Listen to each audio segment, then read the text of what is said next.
और कितने भाग्यशाली हैं आज शिव महापुराण के इस फुलेरे का दर्शन हरतालिका तीज के इस पवित्र अवसर पर भगवान देवाधिदेव महादेव की कृपा से संपूर्ण विश्व, सारा देश विदेश आज आस्था चैनल के माध्यम से शिव महापुराण के फुलेरे का भी दर्शन कर रहा है।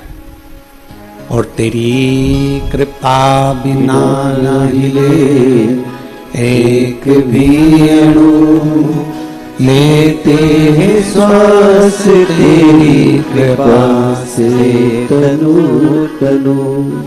बखान क्या करूं मैं राखों के ढेर का, चपटी भगोत मेरे खजाना कुबेर का। हे गंगाधार मुक्ति द्वार ओमकार तू, भोले ओमकार तू। आयो शरण तिहारी शंभु तार तार तू।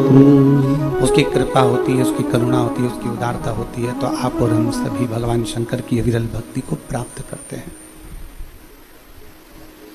किसी रूप में ना जाने शिव कब करुणा करता है, कब उदारता करता है, कब दया करता है, और कैसी दया भगवान शंकर करते हैं, जिसके फल स्वरूप आप और हम भगवान शंकर की विरल भक्ति को प्राप्त करते हैं। आज हरतालिका तीज है। भादो का जो महीना होता है, श्रावण के बाद जो भादो लगता है और भादो का जो महीना होता है, इस सावन के बाद में जो भादो का महीना आता है, भादो का जो महीना होता है, ये पूरा भगवान देवाधिदेव महादेव के पूरे परिवार के लिए रहता है। पूरा भादो का महीना भगवान शंकर के पूरे परिवार के लिए यह भादो का महीना रहता है। आप देखिए, सावन में अपन दर्शन करते हैं, श्रावण महीने में अपन एक लोटा जल देवाधिदेव महादेव को समर्पित करते हैं, सावन के महीने में अपन भगवान शंकर की स्तुति करते हैं, सावन के महीने में अपन भगवान शिव की आराधना करते हैं, भगवान शंकर की अर्चना करते हैं, और भादो के महीने में माँ पार्वती जी की आराधना करते हैं। भादो के महीने में हम माँ पार्वती की आराधना कर रहे हैं, भगवान श्री गणेश जी महाराज की आराधना कर रहे हैं। तो सावन का महीना शिव जी का तो है, पर भादो का जो महीना है वो भगवान शंकर के पूरे परिवार का, पूरे परिवार का। शिव जी का संपूर्ण परिवार, भगवान देवाधिदेव महादेव का पूरा परिवार भादो के महीने में पूजा जाता है। तो हरतालिका तीज के दिन हम कहें, भादो सावन का महीना केवल शिव का है, भादो का महीना मेरे शंकर के पूरे परिवार का है। जब हरतालिका तीज का फुलेरा बनता है, उसके दूसरे दिन गणेश जी आ जाते हैं, गणेश जी के बाद रिद्धि सिद्धि आ जाती है, रिद्धि सिद्धि के बाद स्वयं षडानंद कार्तिक आ जाते हैं, षडानंद कार्तिक के बाद में नारायण लक्ष्मी को लेकर दिवाली के टाइम आ जाते हैं। ऐसा शरद पूर्णिमा की चंद्रमा आ जाती है, अमृत तत्व बरसने लगता है। हरतालिका तीज के बाद त्योहार क्यों चालू होते हैं? भादो की हरतालिका तीज के बाद में हस्त नक्षत्र के बाद ये त्योहार क्यों चालू होते हैं? क्योंकि भादो के महीने में जो फुलेरे का दर्शन कर लेता है, तो उसके घर में बुद्धि के देव गणेश, उसके घर में रिद्धि सिद्धि, उसके घर में लक्ष्मी नारायण, उसके घर में स्वयं देवता सब आकर विराजमान होना चालू हो जाते हैं। ये फुलेरे का महत्व है। बस दिल से बांधो, दिल से प्रार्थना करो, दिल से निवेदन करो।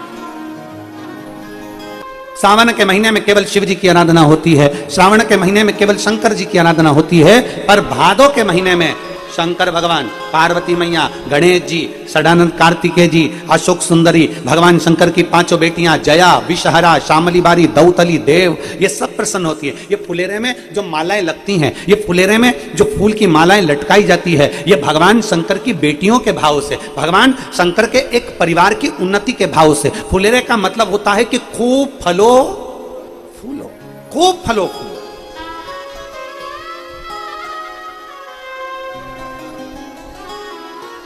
जितना आनंद ले सकते हो उतना जीवन का आनंद लो। आनंदमय अपने जीवन को जीने का प्रयास करिए। हम आधे से ज्यादा चिंता में पड़कर अपने जीवन के आनंद को खो बैठते हैं, अपने जीवन के आनंद को खो बैठते हैं। एक लड़के ने भरी सभा में चिल्लाकर कह दिया, मैं कुतुब मीनार को सिर पे रखकर मुंबई लेकर जा सकता हूं। किसको? जम के बोलो जरा। कुतुब मीनार। मैं कुतुब मीनार को सिर पर रखकर मुंबई लेकर जा सकता हूं दिल्ली से। मीडिया के पास बात पहुंच गई, पूरे विश्व में खबर पहुंच गई और मीडिया वाले उस लड़के के पास पहुंच गए कि तुमने संकल्प लिया है, तुम कह रहे हो, तुमने वचन दिया कि मैं कुतुब मीनार को सिर पर रखकर मुंबई तक लेकर जाऊंगा। क्या यह सच है? सत्य है? मीडिया वालों ने पूछा तो लड़के ने कहा बिल्कुल सत्य है, बस उठाकर कोई को सिर पे रखना पड़ेगा। बिल्कुल सत्य है, पर कोई उठाकर मेरे सिर पर रखे तो मैं लेकर चले जाऊं। मीडिया वालों ने कहा ये तो पागल बना दिया, वापिस चलो, वापिस चलो। शिव पुराण कह रही है हमें शिव मिल सकता है, हमें शंकर मिल सकता है। दुनिया के लोग कहते हैं क्या जल चढ़ाने से शंकर मिल सकता है? क्या शंकर जी को बेलपत्र चढ़ाने से शिव जी मिल सकते हैं? अब दुनिया के लोगों को शिव महापुराण के पहले, जो शिव महापुराण की कथा पहले नहीं सुनी थी, तो लोग हरतालिका तीज के फुलेरे का महत्व नहीं जानते थे, लोग फुलेरे का वर्णन नहीं जानते थे, फुलेरा दूज का मतलब नहीं जानते थे। दुनिया के लोग भगवान शंकर की हरतालिका तीज के फुलेरे के महत्व को नहीं जानते थे। मंदिर के अंदर भी फुलेरे नहीं बनते थे। पर जब से दुनिया के लोगों ने शिव महापुराण की कथा को अपने हृदय से लगाया है, दुनिया के लोगों ने शिव महापुराण की कथा को सुनना प्रारंभ किया, तब से इस फुलेरे का महत्व दुनिया के लोगों को मालूम पड़ा कि इस फुलेरे का महत्व क्या है, इसकी छत्र छाया का महत्व क्या है।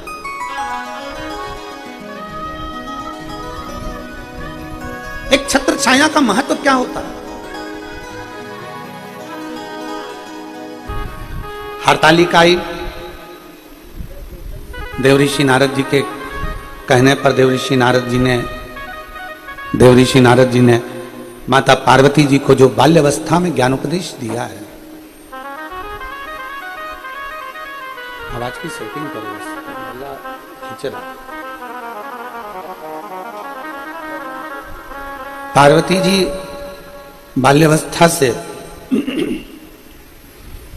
जी बाल्यावस्था से भगवान शंकर की आराधना में देवऋषि नारद जी के कहने पर लगे। देवऋषि नारद जी के कहने पर माता पार्वती जी भगवान शंकर की आराधना कर रही। भादों के महीने में स्वयं भगवान नारायण माता पार्वती जी जब 6 वर्ष की अवस्था में हैं और वन में अपनी सखियों के साथ में तब साधना करने के लिए जब विराजमान होती हैं, तब करते जब उन्हें शिव का दीदार नहीं होता, शंकर का दर्शन नहीं होता, तब माता पार्वती भगवान नारायण स्वयं आकर पार्थिव लिंग के पूजन का वर्णन करते। कल आपने और हमने कथा में सुना था कि मोती का, पारद का, स्फटिक का, माणिक का, पुखराज का, सोने का, चांदी का, हीरे का, पीतल का, तांबे का, लकड़ी का, मिट्टी का, बालू रेत का, पाषाण का, सबके शिवलिंग बनते हैं। सबका शिवलिंग का निर्माण होता है और सभी शिवलिंग की पूजन भी होती है। सारे भगवान शंकर के शिवलिंग की आराधना भी होती है, भगवान शंकर के शिवलिंग की पूजन भी होती है। और ऐसा कोई शिवलिंग नहीं जिसका बल कम हो। कितना सुंदर एक बात कही गई है कि भीम ने युधिष्ठिर और अर्जुन का संकल्प पूरा करने के लिए लकड़ी एक वृक्ष को काट दिया था और नीचे की जड़ को ऐसा गोल बना दिया था शिवलिंग की आकृति का। और शिवलिंग की आकृति का गोल बनाकर भीम और अर्जुन से कह दिया कि तुम्हारा नियम है ना रोज जल चढ़ाकर भोजन करने का, ये देखो ये शिवलिंग है, पूजन करो और जल चढ़ाओ और भोजन करो।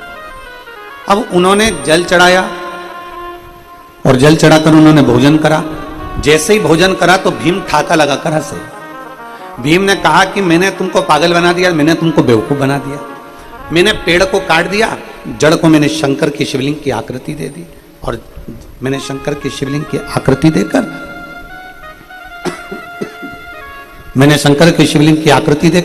मैंने तुमसे उस पर जल चढ़वा दिया। मैंने जल चढ़वा दिया और जब मैंने तुमसे जल चढ़वाया और तुमने जल चढ़ाकर भोजन भी ग्रहण कर लिया। जल चढ़ाया मेरे कहने पर, वो भोजन भी ग्रहण कर लिया।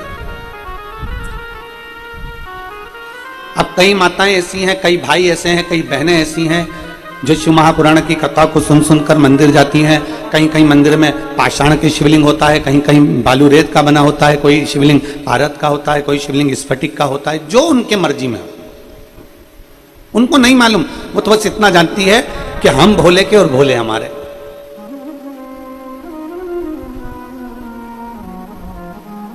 कई कई माताएं कहती हैं, गुरुजी हम जिस मंदिर में जल चढ़ाने जाते हैं वहां का जो शिवलिंग है उसकी दिशा पूरब में, कोई कह देता है पश्चिम में है, कोई कह देता है दक्षिण में है, कोई कह देता है उत्तर में है, कोई कहता है हमको मालूम ही नहीं कि हम जिस मंदिर में जल चढ़ा रहे हैं उसकी दिशा किस ओर है। क्या हम मंदिर में जल चढ़ा रहे हैं और भगवान शंकर हमारे जल को स्वीकार कर रहा है? क्यों नहीं करेगा? भगवान शिव उसको स्वीकार क्यों नहीं करेगा? भगवान शंकर क्यों ना स्वीकार करेगा? बस क्या चाहिए? भगवान शंकर ये नहीं देखता कि तुम भगवान शिव को क्या दे रहे हो। मेरे ओघड़दानी मेरे शंकर भगवान तो कहते हैं कि निर्मल मन सो मोहि पावा, मोहि छल छिद्र कपट ना भावा। तुम दिल से हृदय से मुझे जो चढ़ा रहे हो मैंने उसको स्वीकार करा। कल कथा में कहा था कडप का चरित्र। कल कडप के चरित्र का वर्णन करते हुए अपन ने सुना था कि उसने अपने मुख में जल भर लिया था क्योंकि उसके पास में पात्र नहीं था। उसने अपने हाथ में थोड़ा सा मांस ले लिया, कोई जीव को मार दिया, उसका मांस साथ में लेकर भगवान के पास पहुंच गया। वो नहीं जानता था, थोड़े से बेलपत्र की जगह पर उसने पत्तियां तोड़ ली और भगवान के मंदिर पहुंच गया। तो क्या शिव नहीं मिले? शिव महापुराण में कडप का चरित्र आता है, उस भील का चरित्र आता है, कडप का चरित्र आता है और भगवान की कथा कहती है कि कडप के लिए भगवान स्वयं सम्मुख में प्रकट हो गए क्योंकि उसकी भक्ति इतनी प्रबल हो गई थी कि उसने अपना एक नेत्र निकालकर भगवान शंकर के शिवलिंग को दे दिया। उसकी इतनी भक्ति प्रबल हो गई। जब व्यक्ति का विश्वास, जब व्यक्ति की दृढ़ता, जब व्यक्ति का भरोसा पक्का होता है तो शंकर उसे स्वीकार करते ही हैं। जैसे आज यादव परिवार ने भले प्रशासन कह दिया कि कथा बंद कर दो, कथा विराम दे दो, और कथा विराम वहां पर हो गई होगी पंडाल में, पर कथा तो कथा है। पर आपका भरोसा जब मैं धन्यवाद दूंगा यहाँ पूरे परिवार को, मुकुल जी को, हर्ष जी को, वर्धन जी को, लक्ष्य जी को, सबको साधुवाद देता हूं मैं कि आपका लक्ष्य जो पूर्ण करा आपने जो विचार कर लिया कि हमारा भरोसा दृढ़ है हमारे शिव के प्रति, हमारा विश्वास दृढ़ है शंकर के प्रति, तो शंकर ने उसको पूर्ण करने का जब आपने भरोसा रख लिया, विश्वास रख लिया, तो मेरे ओघड़दानी आज चतुर्थ दिवस की कथा में पहुंच गए और कल की कथा 5वें दिवस में पहुंच जाएगी।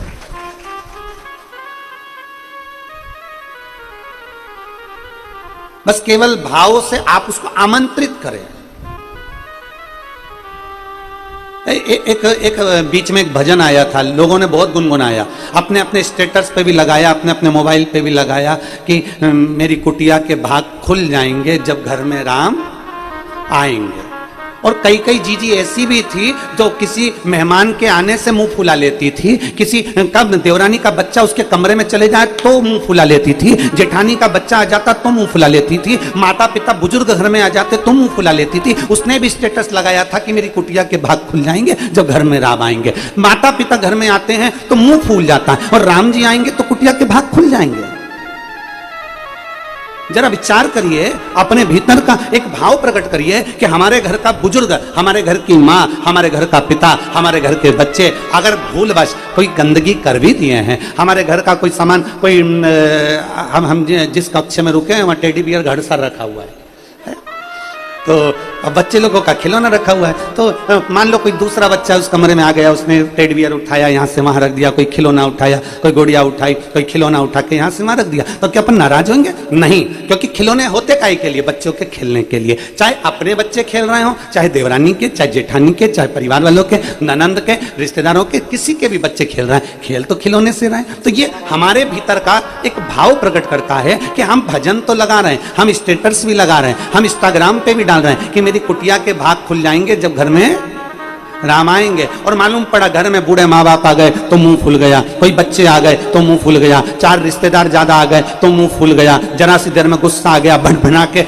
मालूम पड़ा धड़ धड़ धड़ धड़ सीढ़ी से नीचे और धड़ धड़ सीढ़ी से ऊपर मालूम पड़े। अब अपन तो भजन लगा रहे हैं कि मेरी कुटिया के भाग खुल जाएंगे राम जब घर आएंगे। कुटिया के भाग कब खुलेंगे?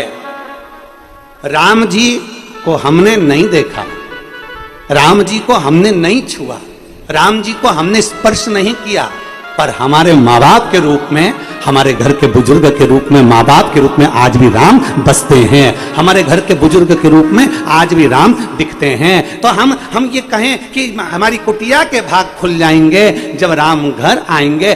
कौन से राम? अपने माता पिता के रूप में, अपने घर के बुजुर्ग के रूप में, आपके घर के बड़ों के रूप में, आपके घर के सत्कार के रूप में। जब कोई अतिथि आ रहा है तो समझो मेरे राम आ रहे हैं, माता पिता आ रहे हैं तो मेरे राम आ रहे हैं। घर में तुम अपने माता पिता को एक गिलास पानी पिला रहे हो, समझ लो मेरे राम को मैं जल पिला रही हूं। अपने घर में अपन किसी बड़े का आदर कर रहे हैं, समझो कि मैं राम का आदर कर रही हूं। आप किसी बड़े का सत्कार कर रहे हो, ये समझे कि मैं अपने घर में राम जी का सत्कार कर रही हूं। मेरी कुटिया के भाग खुल जाएंगे जब राम घर।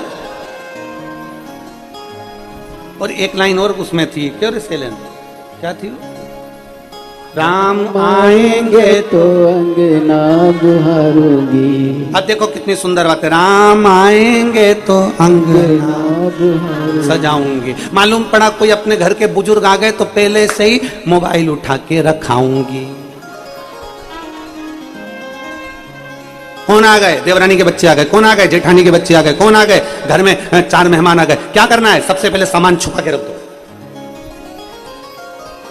पति ने अपनी पत्नी से कहा, सुनो कल मेरा दोस्त भोजन करने आएगा, ये घड़ी छुपा के रख देना। कल मेरा मित्र भोजन करने आएगा, तुम ये घड़ी छुपा देना, जूता छुपा देना, चप्पल छुपा देना और ये गुलदस्ता छुपा देना। पत्नी ने कहा क्यों, तुम्हारा दोस्त चोर है? पति बोला नहीं, वो अपने सामान को पहचानता है, वो अपने सामान को पहचानता है। हम गीत गा रहे, राम आएंगे तो अंगना सजाऊंगी, दीप जला के दिवाली में मनाऊंगी। अब राम आएंगे तो मैं अंगना सजाऊंगी, दीप जला के दिवाली मनाऊंगी, मालूम पड़े जीवान चला के मैं होली मनाऊंगी। अब आप किसको पहले तो राम कौन? राम मेरे माता, राम मेरे पिता, राम मेरे घर के बच्चे, राम मेरे घर के बुजुर्ग, राम मेरे घर का इष्ट, राम मेरे घर का आदरणीय, राम मेरे घर का अतिथि। आज महाराष्ट्र में लोग कहते हैं अतिथि देवो भव, अर्थात हमारे घर में अगर अतिथि आया है, हमारे घर में कोई गुरु आ गया, हमारे महाराष्ट्र में कहते हैं अगर गुरु घर में आ जावे, कोई अतिथि घर में आ जावे, समझ लो दीपावली आ गई, स्वयं दिवाली हमारे घर में आ गई, खूब त्योहार हमारे घर में हो गया, खूब लड्डू बन रहा, पेड़ा बन रहा। सुबह सुबह हमारी माता जी और बहुएं मिलके रोटी को चूर के उसमें घी शक्कर मिला के इतना बड़ा लड्डू बनाकर और हमारे विकास महाराज जी को दे दी और ऊपर कहा कल जाओ गुरु जी को दे देना। अब हमने कहा क्यों रही, ये लड्डू तो चूर में कहा है। हमने कहा ठीक है, पर हम इतना घी नहीं खाते। तो क्या नीचे माता जी बोल रही हैं हरियाणा आए हो तो मक्खन और घी तो खाना पड़ा। ये एक प्रेम है, ये एक आनंद है, ये एक वात्सल्यता, ये करुणता। राम आएंगे तो कुटिया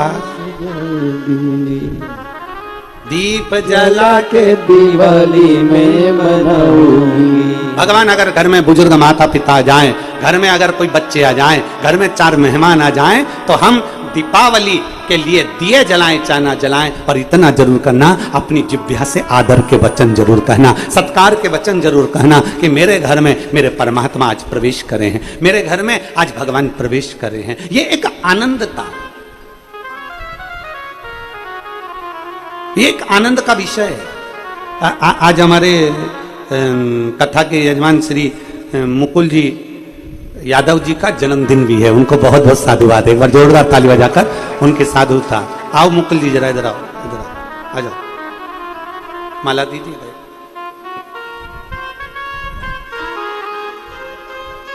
इधर जाओ।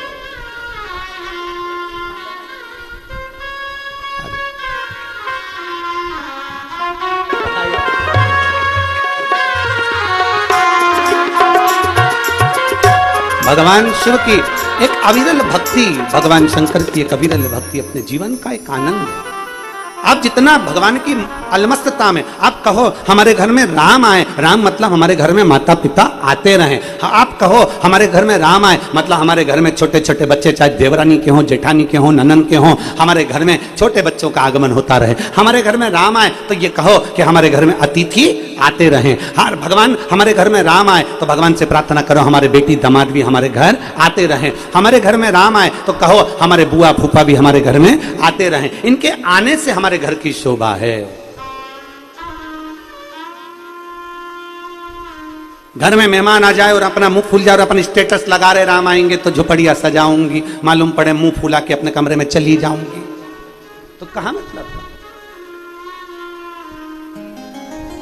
एक भाव अपने भीतर प्रकट करें।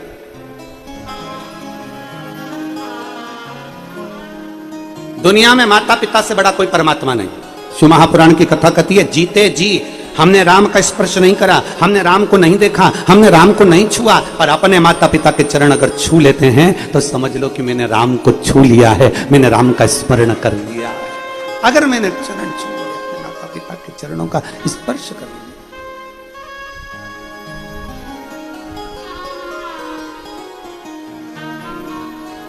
शिव पुराण कह रही है, भगवान शंकर का चरित्र कह रहा है, भगवान शंकर का संवाद कह रहा है। पार्वती मैया 6 वर्ष की अवस्था में है। देव ऋषि नारद के कहने पर तप साधना करने बैठ गई हैं, पर पार्थिव लिंग का निर्माण करना नहीं जानती है। आप जिस भाव से भगवान शंकर के शिवलिंग का निर्माण कर रहे हो, आज हरतालिका तीज है, मेरी जीजियां निराहार, बिना जल के, थूक भी अंदर नहीं निकलती, बिना जल के पूरी रात आज पूजन करती हैं। पूरी रात, पूरी 4 पहर की पूजन वो पूरी रात करती हैं। पूरी रात प्रदोष के समय से पूजन चालू होती है और सुबह तक ये पूजन का क्रम उनका चलता रहता है। प्रदोष के समय से अभी सब मेरी जीजियां, सारी बहनें, सारी बेटियां, मैं भारत की सभी माताओं को, मैं भारत की सभी बेटियों को, मैं भारत की सभी नारियों को हरतालिका तीज की मेरी जीजियों को बहुत बहुत बधाई देता हूं। आप सभी का सौभाग्य अखंड हो और मेरी बेटियां, मेरे बेटे सब आनंद में रहें। संपूर्ण विश्व का कल्याण, संपूर्ण विश्व का। और सबसे निवेदन जरूर करूंगा, आप व्रत करते हो ना करते हो, आप पूजन करते हो ना करते हो, आप उपास करते हो ना करते हो, पर भारत भूमि की अगर माताएं फुलेरे का दर्शन जरूर करें। आपके नजदीक में किसी के घर में फुलेरा बंधा हो तो विनती कर कर जाएं, हमको फुलेरे का दर्शन करना है। अगर मंदिर में फुलेरा बंधा है तो वहां जाकर दर्शन करें, पर 5 जगह पर, 7 जगह पर फुलेरे का दर्शन अवश्य करें और बाबा से विनती भी अवश्य करें, बाबा मैंने तेरे ही भरोसे, बाबा तेरे ही भरोसे हवा विच उड़ती जावांगी, बाबा डोर तो छड़ी ना में कटी जावागी। प्रति आज का दिन आपके जीवन का एक आनंदमय दिन होना चाहिए। आप लोगों में से किसी ने श्रीमद् भागवत सुनी है? बोलो बोलो, जम के बोलो जरा, सुनी है? भागवत जी में एक प्रसंग आता है वामन भगवान का। एक हाथ में छत्र, दूसरे हाथ में कमंडल, भिक्षा मांगने के लिए राजा बलि के दरवाजे पर पहुंच जाते हैं। राजन भिक्षाम देई, राजन भिक्षाम देई।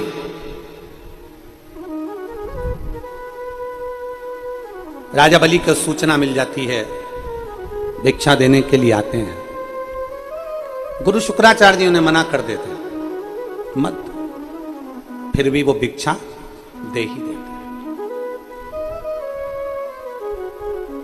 वामन भगवान से माता लक्ष्मी जी ने एक प्रश्न किया भगवान नारायण से, जरा समझिएगा, श्रीमद् भागवत का बड़ा सुंदर भाव है।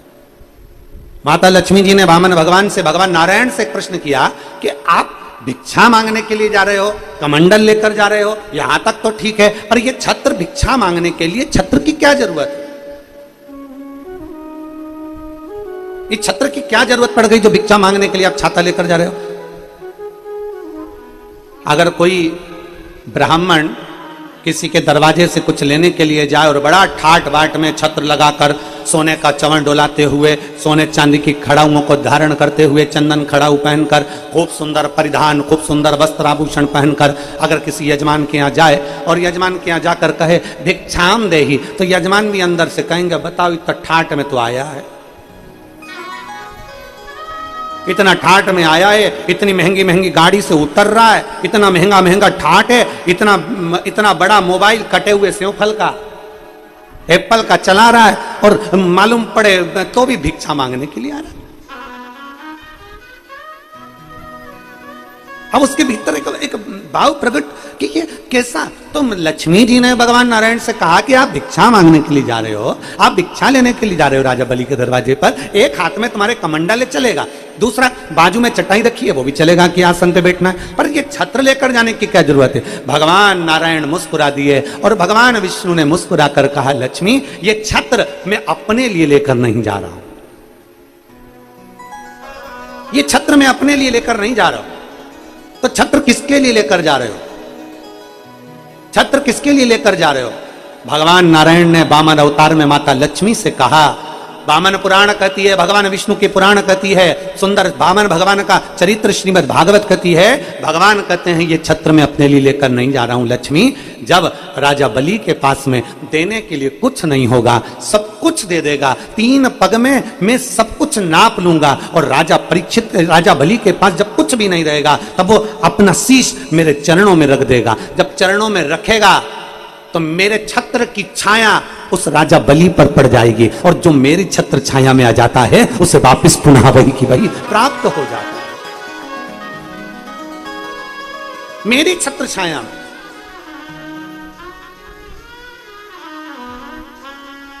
भगवान गिरि गोवर्धन नाथ जी की परिक्रमा करने के लिए दुनिया के लोग जाते हैं।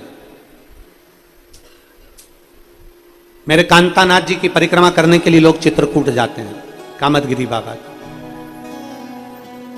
द्रोणार्थ की परिक्रमा करने के लिए स्वयं काशी में जाते हैं 5 कोस।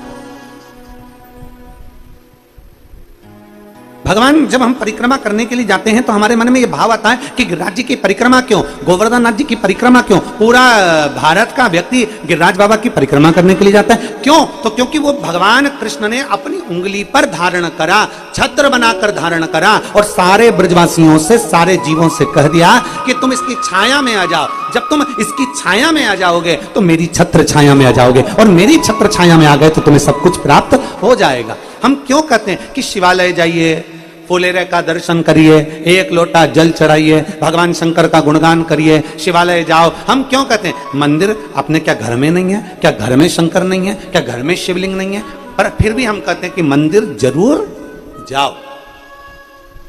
घर में शिवलिंग है, घर में आराधना कर रहे हो, घर में पूजन कर रहे हो, पर मंदिर जरूर जाओ। क्यों जाओ मंदिर, क्या घर में शंकर जी नहीं है, क्या घर में शिवलिंग नहीं है, हमारे सोसाइटी के मंदिर में क्यों जाए हम, वो तो अभी विराजमान हुआ, 2 साल पहले ही मंदिर बना, 3 साल पहले ही मंदिर बना, भले कुछ भी हो पर मंदिर तक जाओ। तेरे मंदिर में आना मेरा काम है और मेरी बिगड़ी बनाना तेरा काम है। हम तेरी चौखट तक आ ही गए, मुझे दर्श दिखाना तेरा काम। हम जाएं उसकी चौखट तक,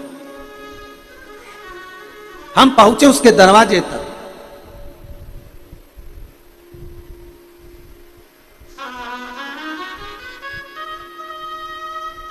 भाव से, हृदय से जब हम जाते हैं, दिल लगाकर, हृदय लगाकर जब हम भगवान शिव के पास पहुंचते हैं, शिव क्यों ना दे।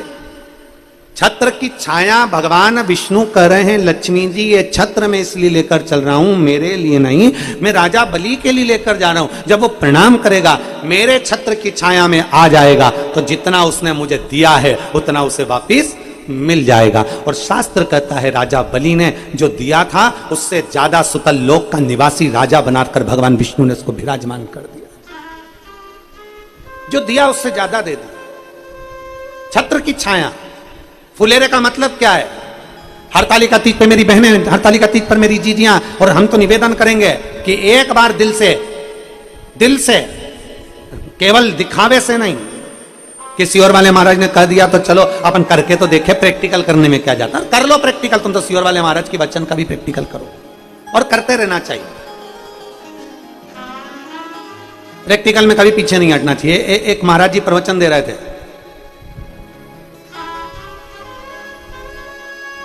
प्रवचन देते देते उन्होंने कह दिया मदिरा नहीं पीना चाहिए, शराब नहीं पीना चाहिए। शराब पीने वाला व्यक्ति गटर में पड़ा होता है, नाली में पड़ा होता है। महाराज का पहचान वाला बैठा था, उठ के खड़ा हो गया, चिल्ला कर बोला, महाराज इतना बड़ा बड़ा प्रवचन दे रहा, तेरा सग्गा भाई पी के तो गटर में पड़ा है।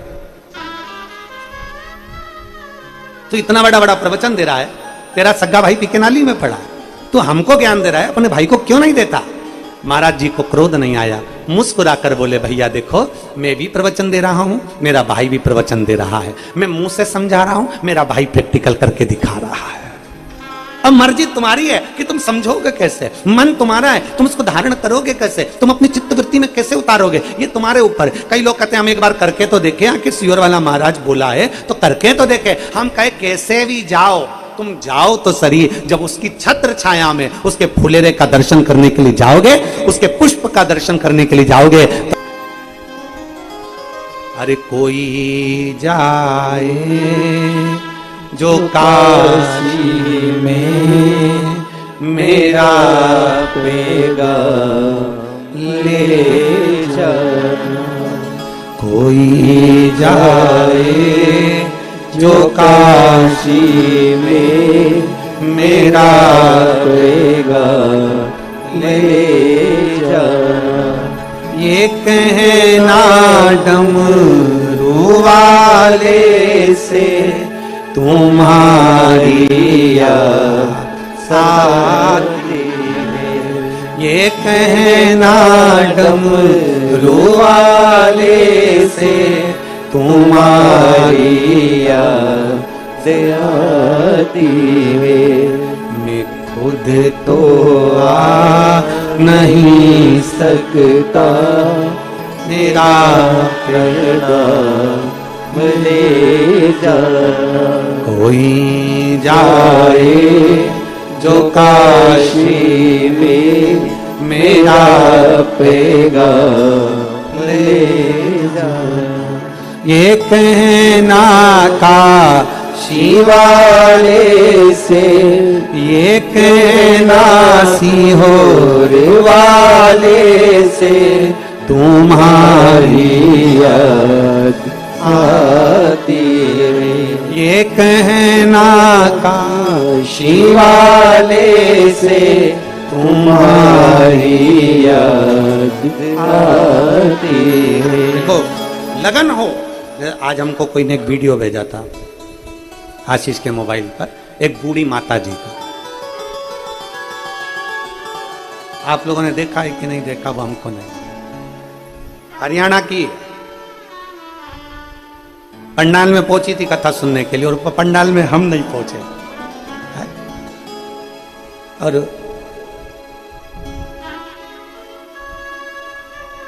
अब पंडाल में हम नहीं पहुंचे और वो पंडाल पहुंची। आप लोगों ने देखा कि नहीं देखा वो वीडियो हमको नहीं मालूम, पर उसका भाव कितना प्रबल था, इतना प्रबल उसका भाव। जरा दिखाओ, जरा चैनल पे है तुम्हारे पास, चला दो जरा।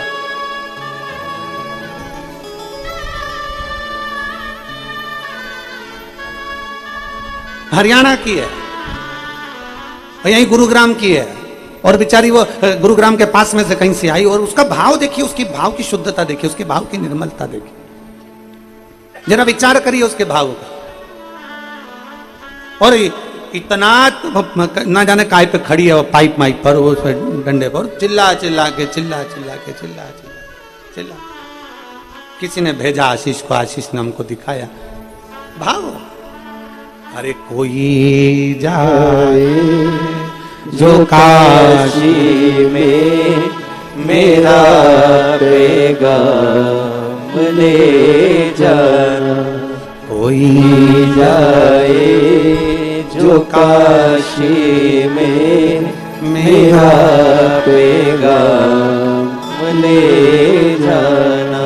ये कहना काशी वाले से तुम्हारी याद आती है।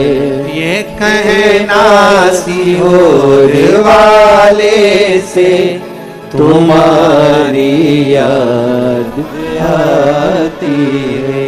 मैं खुद तो आ नहीं सकती मेरा पैगाम ले जाना। मैं खुद तो आ नहीं सकता मेरा पैगाम ले जाना। कोई जाए जो काशी में मेरा पैगाम ले जाना। एक भाव अपने भीतर प्रकट करिए, एक भाव की निर्मलता अपने भीतर प्रकट करिए, और जब एक भाव हमारे भीतर प्रकट हो जाएगा तो शिव तत्व क्यों ना मिलेगा, शंकर क्यों ना मिलेगा। आप फुलेरे का दर्शन कर रहे हो, उसकी छत्र छाया में बैठे हो, एक पुष्प का दर्शन कर रहे हो। अर्थात हम जब मंदिर में जाएं, हम हरतालिका का दर्शन करने के लिए जाएं, हरतालिका तीज के फुलेरे का दर्शन करने के एक भाव लेकर जाओ, एक अटल विश्वास लेकर जाओ, एक दृढ़ता लेकर जाओ, एक भरोसा लेकर जाओ। बिना भरोसे के परमात्मा के पास जाऊंगा, मानो तो मैं गंगा मां हूं, ना मानो तो बहता पानी। आप मानोगे तो गंगा है ना, आप मानोगे नहीं तो फिर वो गंगा कहां असर करेंगी महाराज, बहता हुआ पानी। आपके ऊपर निर्भर करता है कि हम शिव को कैसे प्राप्त कर सकते हैं, आपके ऊपर निर्भर करता है हम शंकर को कैसे प्राप्त कर सकते हैं। 6 वर्ष की अवस्था है माता पार्वती जी की, बाल्यावस्था, छोटी सी अवस्था, नहीं जानती पार्थिव लिंग का निर्माण कैसे करना है, ये उनको नहीं आता। पार्थिव लिंग का निर्माण कैसे करना है ये उनको नहीं मालूम है, माता पार्वती जी को नहीं ज्ञान। वो तो अपने देव ऋषि नारद के कहने पर बस केवल तप साधना में लगी हुई हैं, अपनी तप साधना में। नमः शिवाय, ओम नमः शिवाय, नमः शिवाय, ओम नमः शिवाय, नमः शिवाय, ओम नमः शिवाय, नमः शिवाय, ओम नमः शिवाय। अपनी तप साधना में माता पार्वती जी लगी हैं, पंचाक्षर मंत्र का जाप कर रही हैं, षडाक्षर मंत्र का जाप कर रही हैं, बड़े प्रेम से भगवान शिव को पुकार रही हैं, बड़े प्रेम से, एक विश्वास के साथ। पार्थिव लिंग का निर्माण करना नहीं आता उनको, और जब भरोसे के साथ, जब विश्वास के साथ भगवान शंकर के पार्थिव शिवलिंग का पूजन करने की एक भाव हमारे भीतर प्रकट होता है, पार्थिव लिंग के निर्माण का। जितनी हरतालिका तीज का पूजन करने वाली मेरी जीजियां हैं, उनसे निवेदन है, जब पार्थिव शिवलिंग आप घर में बनाएंगे हरतालिका तीज के पूजन के लिए, प्रदोष काल से आप पूजन करना प्रारंभ करते हो, दूसरे दिन तक प्रातः तक आपकी पूजन चलती रहती है, ब्रह्म मुहूर्त तक। तो जब आप पूजन करने के लिए पार्थिव लिंग का निर्माण करते हैं, जिनके यहाँ पर पूजन होती है वो, तो दिल से बाबा से प्रार्थना कर कर शिवलिंग बनाइए, दिल से माता पार्वती का निर्माण करिए, दिल से आप बाबा का, गणेश जी का निर्माण कर, दिल से आप उसका पूजन करिए, दिल से। किनको लेकर गई थी माता पार्वती जी? हरतालिका तीज का कथा कहती है, जब पार्वती जी अपने घर से गई थी, भगवान विष्णु के साथ देवऋषि नारद ने हिमालय राज जी को कहकर कह दिया था कि पार्वती का विवाह नारायण के साथ कर दो। पार्वती को जैसे ही मालूम पड़ा, पार्वती जी अपना घर छोड़कर चली गई। अपनी 2 सहेलियां थी साथ में, 2 सखी,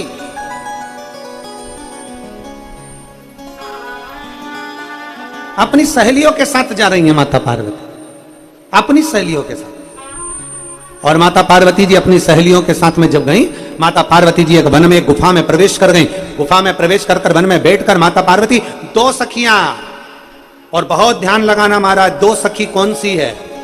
ये तो पार्वती जी की सखी लिखी है उन्होंने, पर 2 सखी कौन सी है? एक अपना मन, एक मन को सखी मान ली, और एक अपना शरीर। ये 2 चीज ऐसी है, कभी कभी ऐसा होता है कि शरीर तीर्थ तक पहुंच जाता है, 200-500-1000 रुपए खर्च कर तीर्थ तक चले गए, और मालूम पड़े वहां तुम्हारा मन ना लगे तो फिर तीर्थ किस काम का? सखी 2, कभी भी तीर्थ करने जाओ, गंगा नहाने जाओ, मंदिर दर्शन करने जाओ, भगवान शंकर के फुलेरे का दर्शन करने जाओ, हरतालिका का दर्शन करने जाओ, चाहे तुम भगवान शंकर के मंदिर में एक लोटा जल चढ़ाने जाओ, तुम्हारा दिल करे तुम मंदिर में जाओ, पर निवेदन इतना है कि उसके साथ जाना जिसका दिल शंकर में लगता है। मालूम पड़े मोटरसाइकिल पे मम्मी ने कहा कि बेटा मुझे शंकर जी के मंदिर ले चल, और मोटरसाइकिल की जो भट भट चालू हुई उतनी देर में उसका मुंह चालू हुआ, क्या मम्मी क्या ढोंग में लगी हो, क्यों सियोर वाले के चक्कर में पड़ी हो, क्यों तू पागल हो गई। अपनी पत्नी को भी फिर वो ज्ञान देता रहता है, 24 क्यों जा रही है, पागल है क्या, मूर्ख है क्या, ये फुलेरे के दर्शन से कुछ होता है क्या, चल मैं फूल वाले के घर ले चलता हूं, वहां पर बहुत सारी माला टंगी होगी तो उसी को देख ले।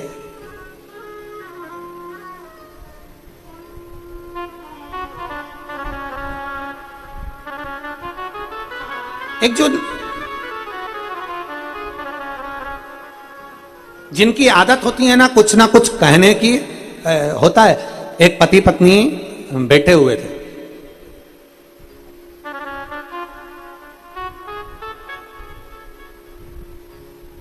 पति सुबह की चाय पी रहा था, पत्नी भी उसके पास में बैठी हुई थी, वो भी चाय पी रही थी। ये सुबह का वो मुहूर्त है जिस समय पर लड़ाई की शुरुआत होती है। पति भी चाय पी रहा है, पत्नी भी चाय पी रही है।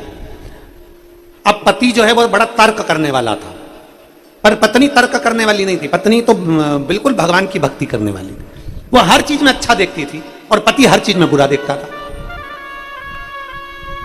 पति ने कहा कितना बेकार जमाना आ गया, ऐसा गंदा जमाना हमने जिंदगी में नहीं देखा। इतने में पत्नी चाय पीती पीती रसिया, क्या बोलते हैं आपके यहाँ, क्या बोलते हैं उसको, रसिया बोलते हैं, उसको डुबो के और खा रही थी। और इतने में पति बोलता जा रहा है कि कितना बेकार जमाना आ गया, सब गंदे गंदे लोग जुड़ गए संसार में, सब बेकार हो गया। क्या वीडियो चला है तो बात देखो, एक हरियाणा की बूढ़ी माँ, उसका वीडियो देखिए, जो आज कल कथा नहीं सुनने को मिली ना उसको, तो पंडाल में उसने कितना कितना चिल्लाया है, उसको देखिए। चालू करो जरा, उसकी आवाज आ रही है ना? क्यों आवाज ना आएगी तो फिर क्या मतलब वीडियो दिखाने से रहने फिर क्या मतलब है? शंभु श्री शिवाय नमस्तुभ्यम, शिव तत्व है। तो अब अपन अपनी कथा पर चले। जब चालू हो गया आवाज माता जी की, तब देखेंगे हो चालू है।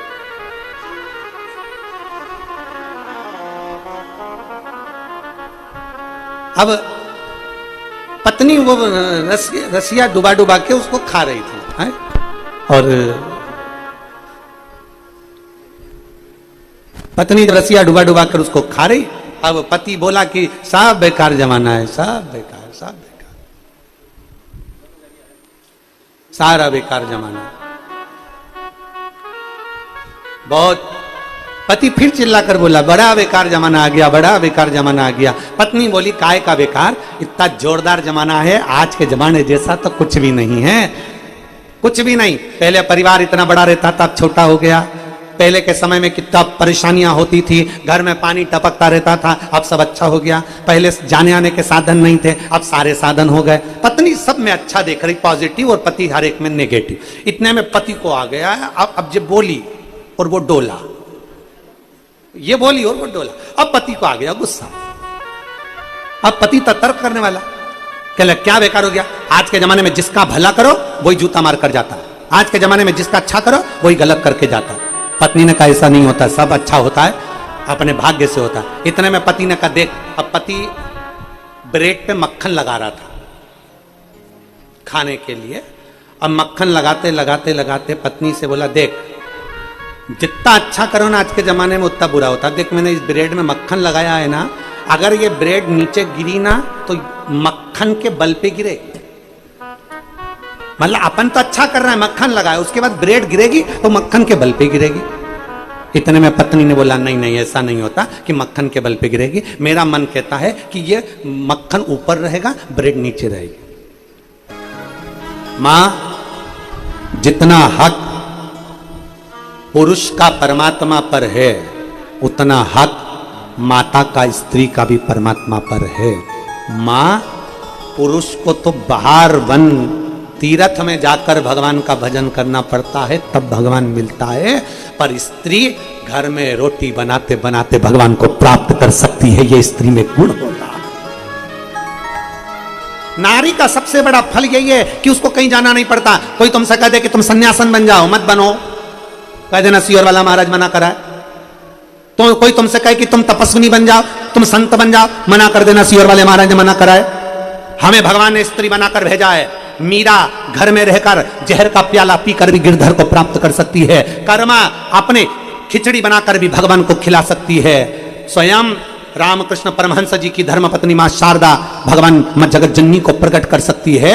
तो तुम्हें भी कह देना चाहिए कि घर में रहकर जब मीरा ने भगवान को पा लिया, घर में रहकर जब कर्मा ने परमात्मा को पा लिया, घर में रहकर ओरछा की रानी ने जब परमात्मा को प्राप्त कर लिया, घर में रहकर जब जीजाबाई शंकर को प्राप्त कर लेती है, घर में रहकर जब अहिल्याबाई शिव को प्राप्त कर लेती है, घर में रहकर पार्वती जी शंकर को प्राप्त कर लेती हैं, घर में रहकर माता लक्ष्मी नारायण को प्राप्त कर लेती हैं, तो मैं अपना घर छोड़कर ना सन्यासन बनूं, ना साधु बनूं, मैं ना तपस्वी बनूं, मैं तो केवल अच्छे घर में रहकर अपने माँ बाप की सेवा कर बच्चों को पालते हुए भगवान का गुणगान करते हुए आगे बढ़ूंगी और मुझे मेरा शंकर मिल जाएगा। इसमें मेरा विश्वास है।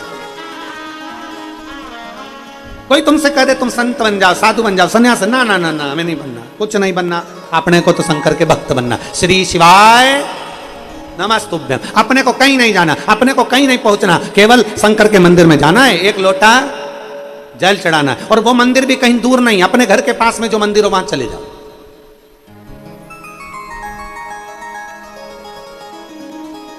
पर शिव मंदिर जरूर है। एक कथा स्मरण नहीं आ,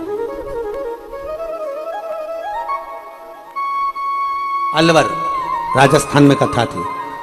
अलवर में, अलवर की कथा में एक माता ने, हम जब वहां पर किन क्या रुके थे, विजयवर्गीय जी के, माँ विजयवर्गीय जी के यहाँ रुके थे। तो वहां शाम के समय मिलने के लिए एक माता आई और उसने कहा, गुरु जी हमने कई कथाओं में सुना है कि पति परमेश्वर होता है।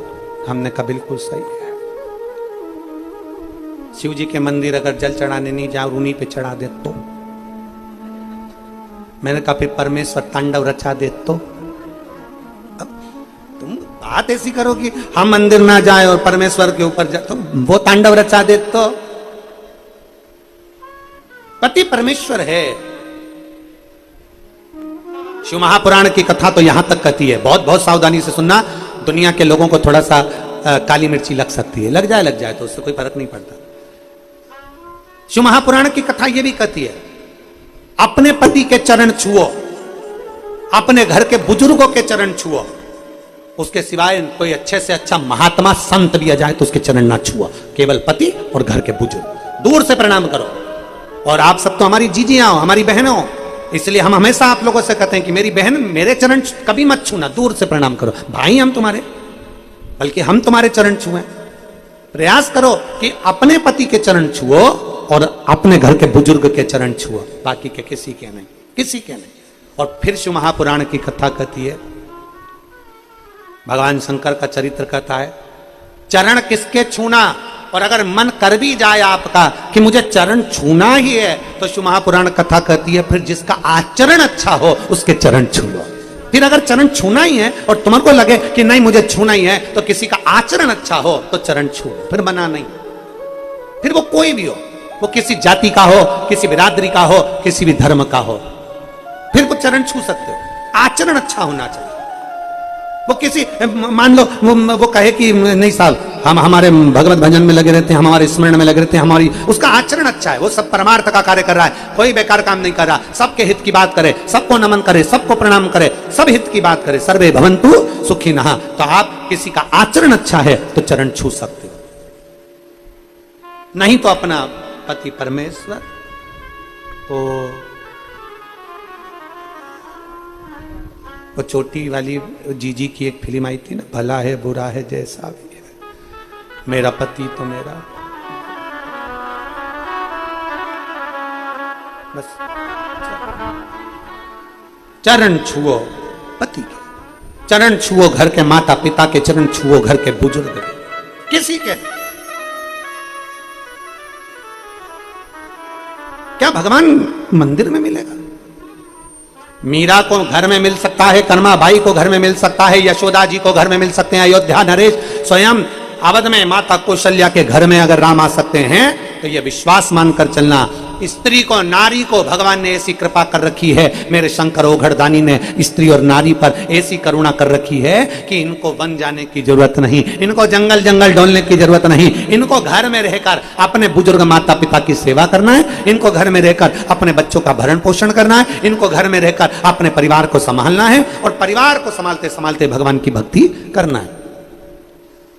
परिवार को संभालते संभालते जब हम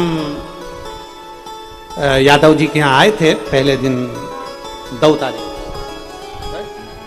तारीख तो वर्धन जी की मम्मी माता जी बैठी हैं, इन्होंने एक बात कही वर्धन जी की माता जी ने कि गुरुजी हमारी देवरानी और हम दोनों में बहुत अंतर है। हमने कहा क्या अंतर है तुम दोनों में?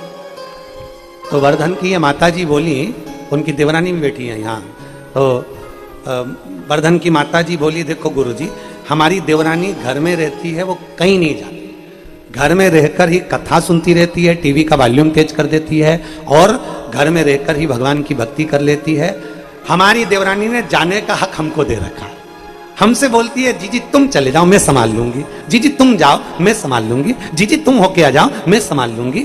तो हम दोनों का जो साझा है ना गुरुजी, वो भगवान की बड़ी कृपा है। तो ये शिव तत्व से प्राप्त हो, ये भगवान शंकर की अविरल भक्ति से प्राप्त हो, ये दृढ़ता, ये विश्वास, ये भगवान शिव की अविरल भक्ति से प्राप्त हो। कहीं मत जाओ, हम तो बाबा के भरोसे चलते हैं, हम तो बाबा के भरोसे चलते हैं। ये दुनिया वाले चलते हैं, ये दुनिया वाले चलते हैं। हम तो बाबा के भरोसे चलते हैं, हम तो बाबा के भरोसे चलते हैं। भगवान के आश्रित होकर उसके आश्रित हो जाओ, फिर कोई दुख नहीं। अपने स्थान पर बैठकर भगवान शिव जी से आज हरतालिका तीज है। जितने भी भक्त, शिव भक्त आस्था चैनल पर, फेसबुक, यूट्यूब पर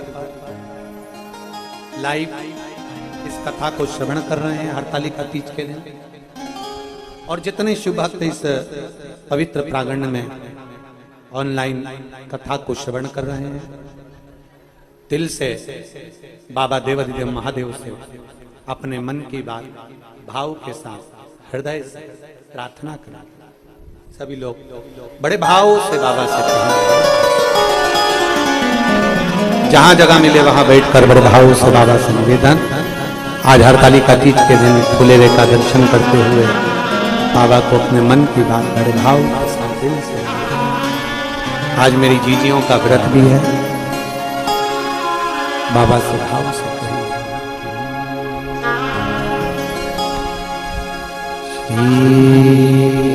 शिवाय नमस्तुभ्यं, श्री शिवाय नमस्तुभ्यं, श्री शिवाय नमस्तुभ्यं, श्री शिवाय नमस्तुभ्यं, श्री शिवाय नमस्तुभ्यं,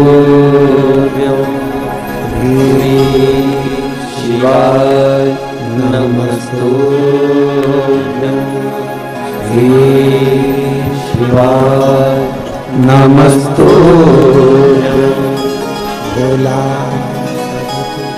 काटो मारा, ओ भोला सब दुख काटो मारा। शंकर जपो तेरी माला, भोले बाबा जब तेरी माला, भोला सब दुख काटो मारा।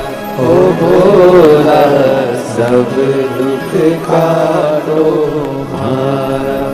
देश है मंगल मंगलकारी, देश है मंगल मंगलकारी। शमशान वासी हमारा, शमशान वासी हमारा। ओ भोला सब दुख काटो मारा। ओ भोला सब दुख काटो मारा। भगवान शिव जी से अपने मन की बात बड़े भाव के साथ हृदय से दिल से बाबा को कहिए। भगवान देवदेव महादेव का संवाद करता है। स्वयं कपिल देव महाराज माता देवती जी से कहते हैं, माता देवती से कहते हैं, माँ पुरुष और स्त्री में कोई भेद नहीं।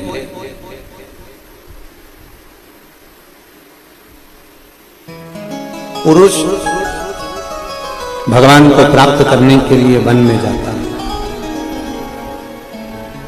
जंगल में जाते हैं, तीर्थ में जाते हैं। स्त्री को कहीं जाने की जरूरत नहीं, वो अपने घर में रहकर बुजुर्ग माता पिता का आदर करते हुए, उनकी सेवा करते हुए, बच्चों का भरण पोषण करते हुए भगवान की भक्ति अगर 2 क्षण की भी कर ले तो उसको परमात्मा मिल जाए। 2 क्षण की भक्ति में भी परमात्मा प्राप्त हो जाए। 2 क्षण।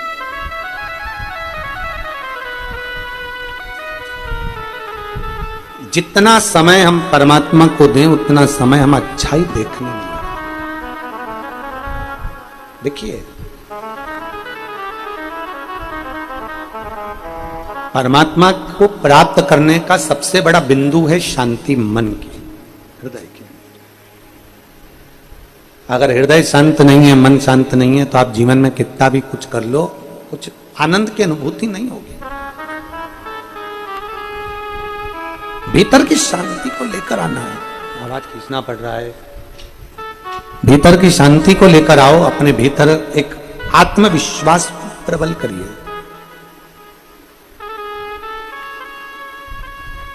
अपने भीतर एक भरोसे को, एक दृढ़ता को, एक विश्वास को प्रबल करिए।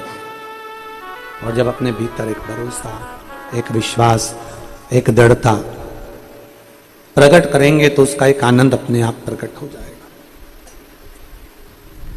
मेरे भोले बाबा, मेरे भगवान पुरुष नहीं देखते, स्त्री नहीं देखते, जलचर नहीं देखते, वायुचर नहीं देखते, पशु नहीं देखते, पक्षी नहीं देखते, कोई जानवर नहीं देखते। मेरे भोले बाबा तो केवल इतना देखते हैं कि उसका मन, उसका हृदय कितना पवित्र है, उसका दिल कितना पवित्र है, उसका मन कितना पवित्र है, उसका हृदय कितना पवित्र है। उसने ये नहीं देखा मेरे परमात्मा ने कि तुम कौन हो। उसने तो केवल ये देखा कि तेरा हृदय कितना पवित्र है। चींटी में और मनुष्य में एक बहुत बड़ा अंतर है।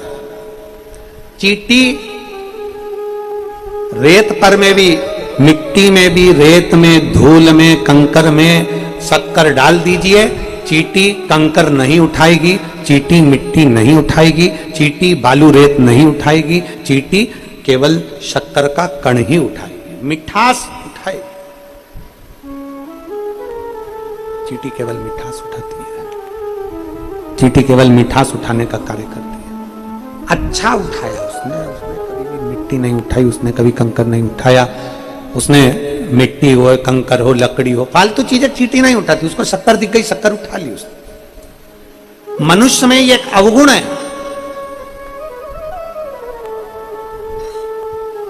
कथा सुनने भी बैठता है तो ये सोचता है कि मैं, महाराज ने क्या बोला उससे मतलब नहीं, महाराज ने क्या बेकार बोला उसको उठाना है। मंदिर में दर्शन करने गया तो उसमें मनुष्य में एक अवगुण है कि भगवान को जल चढ़ा रहा है, पूजन कर रहा है, पर अवगुण ये देख रहा है कितना कीचड़ कर दिया तुमने, ये कर दिया तुमने, वो कर दिया।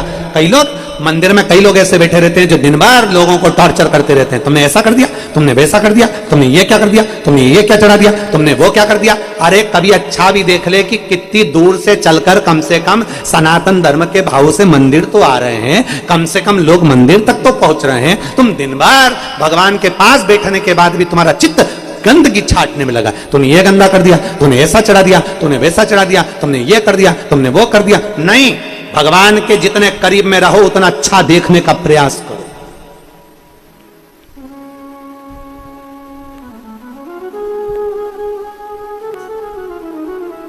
कितना बड़ा संवाद है।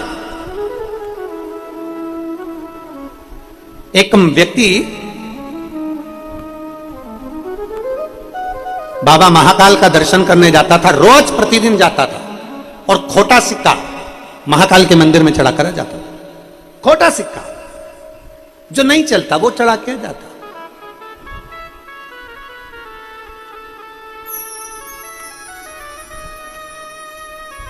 रोज मंदिर में जाए, रोज खोटा सिक्का चढ़ाए, रोज मंदिर में जाए, रोज खोटा सिक्का चढ़ाए, प्रतिदिन मंदिर में जाए, प्रतिदिन खोटा सिक्का चढ़ाए। अब इतने में वहां पर एक सेवादार को गुस्सा आ गया, और सेवादार सेवा करने वाले को जब गुस्सा आया तो वो तुरंत खोटा सिक्का लेकर और वो एक संत के पास गया, महाकाल मंदिर के पुजारी जी के पास में गया और कहा, महाराज जी देखो ये रोज आता है और रोज खोटा सिक्का चढ़ाता है, रोज खोटा सिक्का चढ़ाता है। पुजारी जी मुस्कुरा दिए, महाकाल मंदिर के पंडित जी मुस्कुरा दिए और मुस्कुराकर बोले, कोई बात नहीं, खोटा सिक्का चढ़ाने वाले को ये मालूम है, खोटा सिक्का चढ़ाने वाले को ये ज्ञात है, उसको मालूम है कि जो दुनिया में कहीं नहीं चल सकता वो महाकाल के पास चल सकता है, इसलिए वो खोटा चढ़ाकर जाता है। जो दुनिया में कहीं ना चले, जो दुनिया में कहीं ना चल रहा है वो महाकाल के पास चल रहा है, मेरे शंकर के चरणों में चल रहा है, मेरे शिव के करीब में चल रहा है। कैसा भी हो, शिव को समर्पित। अब जलचर हो, थलचर हो, वायुचर हो, आकाश का पक्षी हो, पशु हो, जानवर हो, कैसे हो, परमात्मा के मंदिर में कथा सुनने बैठे हो तो ये विचार कर बैठना कि मुझे अच्छा ही ग्रहण करना है। कथा में जो महाराज जी बोले अच्छा अच्छा बोले कि शंकर के मंदिर कैसे जाना है, पूजन कैसे करना है, फुलेरा का दर्शन कैसे करना है, क्या करना है, ये मुझे अच्छा ही ग्रहण करना है। कई लोग कथा में बैठकर भी कथा में से कुछ बुराइयां छाटते रहते हैं। चींटी से ये हमको सीखना है, मनुष्य में ये सबसे बड़ा अवगुण है कि वो अच्छाई को छोड़ देता है और बुराई ग्रहण कर लेता है। चींटी मिट्टी में से भी शक्कर का कण ढूंढ लेती है, चींटी रेत में से भी, बालू में से भी शक्कर निकाल लेती है। अर्थात चींटी को मालूम है कि गंदा मुझे छोड़ देना है, बेकार मुझे छोड़ देना है और मुझे अच्छा ग्रहण करना है, अच्छा ग्रहण करना। मेरा निवेदन है आज हरतालिका तीज के अवसर पर जितनी मेरी जीजियां व्रत रखी हो ना रखी हो, जितने मेरे भाई, जितने मेरे जीजा, मेरी बेटियां, मेरी माताएं, मेरे भाई जितने कथा श्रवण कर रहे हैं, उनसे निवेदन है आज से संकल्प ऐसा ले लो कि हम जब भी भगवान के मंदिर जाएंगे हमें बुराई नहीं देखना। हम शिव के शिवालय में जा रहे हैं, हमें बुराई नहीं देखना। हम कथा में बैठ रहे हैं, हमें बुराई नहीं देखना। हम शिव पुराण में गए, हमें बुराई नहीं देखना। हमें गंदगी नहीं देखना, हमें अच्छा ही देखना, अच्छा ही देखना। दुनिया के लोग, मैं इस कथा के माध्यम से कहना चाहूंगा वर्धन जी, दुनिया के लोग दूसरी कथाओं में अगर कहीं गए हों तो उनको बैठने के लिए सोफा, कालीन सब देखा जाता है, पर जब शिव महापुराण की कथा होती है पंडाल लगता है बड़ा बड़ा, पंडाल पूरा भरा जाता है, बाहर रोड पर लोग बैठते हैं, ग्राउंड में लोग बैठते हैं, अपना बिछाने का साथ लाते हैं, अपना छाता साथ लाते हैं, अपनी पानी की बोतल साथ लाते हैं। वो ये नहीं देखते कि मैं कहां बैठा हूं, उसको तो लगता है कि मैं शंकर के करीब में हूं, मैं शिव के सामने हूं, मैं शंकर के पास में हूं। उसे कोई फर्क नहीं पड़ता कि वो कहां बैठा है। उसकी मूलता है मेरा शंकर, उसकी मूलता है शिव महापुराण का पंडाल, उसकी मूलता है शंकर तत्व को, शिव तत्व को प्राप्त करना। और हम धन्यवाद देंगे गुड़गांव के, इस गुरुग्राम के, हरियाणा के सभी श्रोता भाई बहनों को। भले तुम्हें पंडाल में बैठने का मौका नहीं मिला हो, और कल की कथा में वर्धन जी कहे हैं कि योग बनेगा और बाबा बुलाएगा तो फिर वापिस बड़े से बड़े स्तर पर शिव महापुराण की कथा इस गुरुग्राम में होगी। और इतना बल आपको वर्धन जी को देना है, इतना बल देना है कि वो आगे चलकर इसी शिव महापुराण की कथा करवा सके, यादव परिवार इस कथा को फिर आयोजित कर सके। इतना बल आपको प्रदान करना कि वो कथा हो। और हम निवेदन करेंगे आने वाले समय में जो कथाएं हैं, जैसे ये कथा तो 3 तारीख से 7 तारीख तक कल पूर्ण हो जाएगी। सुबह 8 बजे से 11 बजे तक कथा ऑनलाइन यहाँ कथा होगी मंडप में, और दिखाने में टीवी पर वही 1 बजे से 4 बजे तक होगी। और उसके बाद में 12 तारीख से 18 सितंबर तक सीहोर में जो हमारी गादी की कथा होती है वो कथा अग्रवाल धर्मशाला में होगी। वहाँ इतनी जगह नहीं, इसलिए उसको ऑनलाइन नहीं करते हैं और ना वो टीवी पर आती है, बस पंडाल में वहीं अग्रवाल धर्मशाला में होती है, जिसका समय 2 बजे से 5 बजे तक रहता है। फिर 20 तारीख से 24 सितंबर तक कांटा कुरीडीही पुकरेल धमतरी छत्तीसगढ़ में 5 दिवसीय श्राद्ध पक्ष में कथा रहेगी। श्राद्ध में ही दूसरी कथा 26 सितंबर से 2 अक्टूबर तक नांदगांव नासिक महाराष्ट्र में होगी, जहां के आमदार, जहां के विधायक महोदय इस कथा को कराएंगे। शिव महापुराण की कथा जहां तुम्हारे नजदीक में हो, और ये 16 श्राद्ध की जो कथा है, इसमें निवेदन है कि जो लोग कथा के पंडाल में आ रहे हैं या मंडप में आ रहे हैं वो अपने साथ अपने पूर्वजों का फोटो भी ला सकते हैं और उस कथा को श्रवण करें। और यह संकल्प विटले सेवा समिति ने, व्यास गादी ने लिया है कि 16 श्राद्ध में 16 ही दिन जहां जहां कथा है श्राद्ध की, सब जगह पर समिति की ओर से भी भंडारा चलेगा। और उस भंडारा को समिति नहीं, आप सबको मिलकर चलाना है जो टीवी चैनल के माध्यम से कथा को श्रवण कर रहे हैं। आपका सहयोग चैनल के माध्यम से प्राप्त हो और उस भंडारे को आप और हम सब मिलकर चलाएं। 16 दिन तक श्राद्ध पक्ष में खूब भाव से जितने शिव भक्त कथा सुनने आए सबका मुंह झूठा हो, आपके कण मात्र से भी वो मुख झूठा हो, बड़े प्रेम से कथा।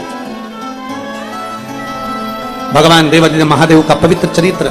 और एक निवेदन है, 16 श्राद्ध में एकम तिथि हो, दूज तिथि हो, 30 तिथि हो, चतुर्थी हो, पंचमी हो, छठ हो, सप्तमी हो, जिनके पूर्वजों की जो भी तिथियां उस समय पर पड़ेंगी, उन तिथियों में प्रतिदिन 2 दिन में 1 दिन आपको जो आप मिस कॉल दे रहे हैं, उस मिस कॉल पर आपको एक मैसेज हर 2 दिन में एक पहुंचेगा श्राद्ध पक्ष का, कि अगर हमारे यहाँ पर कोई विघ्न आ रहा है, श्राद्ध पक्ष में कोई जीव चले गया अचानक और उसका कोई दोष हमारे यहाँ बताया, कालसर्प दोष बताया या पितृ दोष बताया या वास्तु दोष बताया, तो उसका हल कैसे कर सकते हैं श्राद्ध पक्ष में।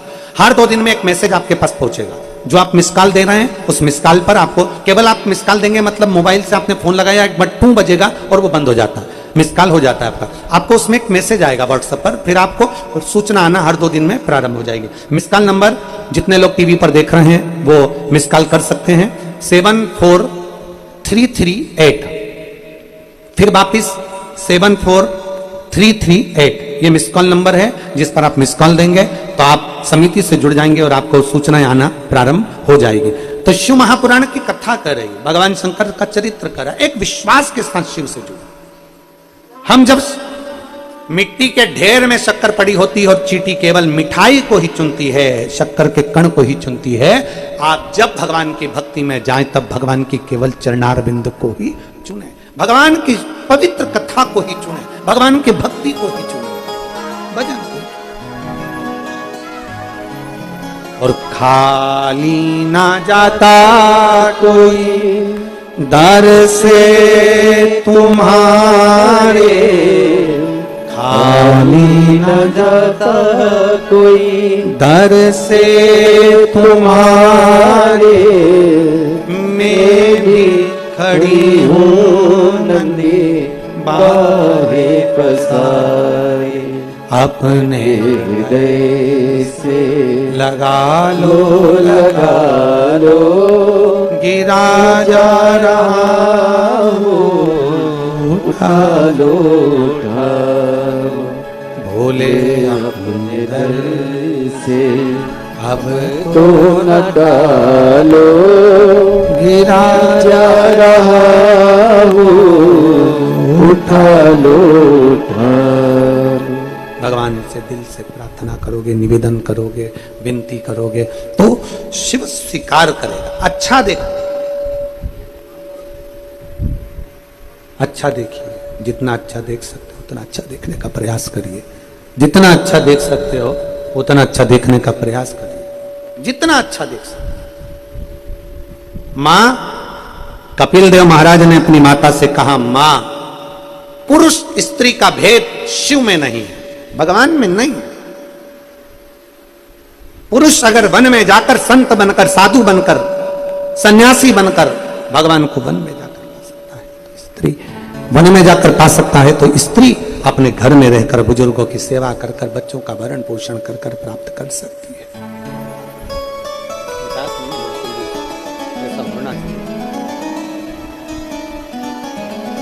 श्रेष्ठता दीजिए। शिव महापुराण की कथा कर रही है, भगवान शंकर का चरित्र कथा है। भगवान नारायण ने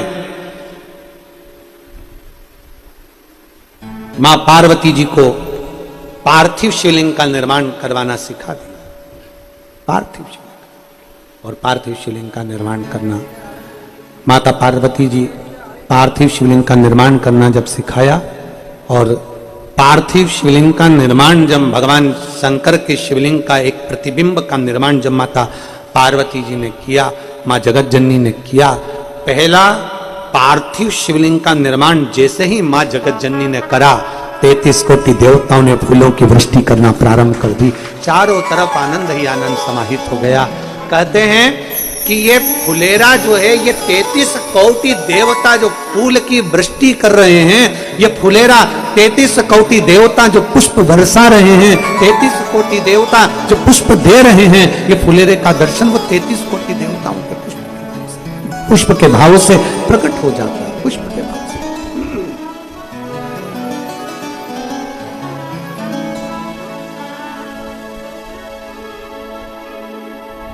शिवलिंग का निर्माण किया, और शिवलिंग का निर्माण करा गया। भगवान नारायण देखते रहे, भगवान नारायण देखते रहे, भगवान नारायण की दृष्टि देख रहे।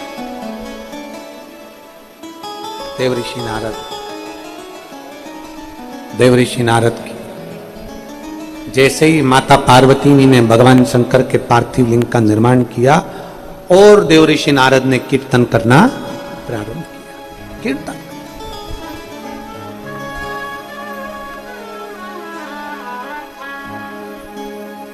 पार्वती जी पहली बार पार्थिव शिवलिंग का निर्माण करी और उसको देखकर स्तुप्त हो गए। उनकी 2 सहेलियां उनके साथ में हैं, देख रही हैं, स्तुप्त हैं, देख रही हैं, बोल कुछ नहीं रही है। देवऋषि नारद रात्रि में खूब कीर्तन कर रहे हैं, सारी अप्सराएं आ गई, गंधर्व आ गए, सारे देवता। भगवान नारायण ने लक्ष्मी को बुला लिया, ब्रह्मा जी ब्रह्माणी को बुला लिया, इंद्र इंद्राणी को बुला लिया, 64 सारी देवियां, 64 योगनियां, सारी विद्याएं। प्रथम शिवलिंग का पार्थिव लिंग का निर्माण हुआ, तब सारी विद्याएं सम्मुख में आकर कीर्तन कर। इसलिए हरतालिका तीज के दिन मेरी माताएं जब हरतालिका का पूजन प्रदोष काल में पहली पूजन जब कर लेती हैं, करने के बाद जब वो पूजन करने के बाद अपने अपने एक बार के क्रम में कहीं घर जाना है, कहीं कुछ पाना है, कुछ लेना करना है, जो भी उनका क्रम होगा, जैसे वो नियम से करती होंगी, जिस भाव से वो व्रत करती होंगी, जिसके शरीर से जैसा बनता होगा वैसा व्रत वो धारण करती होंगी। कि पहली पूजन करने के बाद कई माताएं कुछ ग्रहण कर लेती हैं, पहली पूजन करने के बाद कुछ माताएं कुछ ले लेती हैं, तो कुछ ना कुछ उनके मन में भाव उत्पन्न जैसा होगा, तो पूजन करने के बाद वो भावों से ग्रहण कर कर फिर पुनः जहां फुलेरा बनता है, जहां पहली पूजन होती है, वो थाली लेकर नहीं जाती, वो थाली वहीं रखती हैं। जब पूजन करती हैं हरतालिका वाली, तो वहीं फिर वापस आ जाती हैं, और वापस आकर भगवान की भक्ति में ऐसी डूबती हैं, रात भर भगवान का कीर्तन करती रहती है, जैसे देवऋषि नारद करना है। रात भर कीर्तन होता है, रात भर भजन होता है, और खूब भाव से लोग भजन का स्मरण करते हैं, खूब भाव। भगवान शिव की कथा कर, पार्वती जी की सखियां देख रही हैं, और पार्वती जी स्तुब्ध होकर भगवान शंकर की ओर निहार रही, भगवान शिव की ओर देख रहे। देवता पुष्पों की वृष्टि कर रहे हैं, गंधर्व गान कर रहे हैं, अप्सराएं नृत्य कर रहे हैं। प्रतिदिन पार्वती जी को यह नहीं मालूम था कि आज हस्त नक्षत्र है, भादो का महीना है, तृतीया तिथि है, उनको नहीं मालूम था।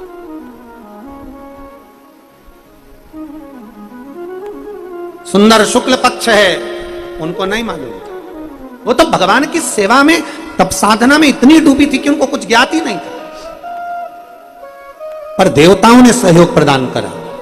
अचानक अगर फुलेरा, अचानक अगर पार्थिव, अचानक अगर आपके घर में बन रहा है, आज भूलवश हरतालिका के दिन भूलवश आप शंकर के शिवालय तक पहुंच गए हो, तो कहीं समझना कि शिव की बड़ी कृपा हुई है, शंकर की बड़ी कृपा।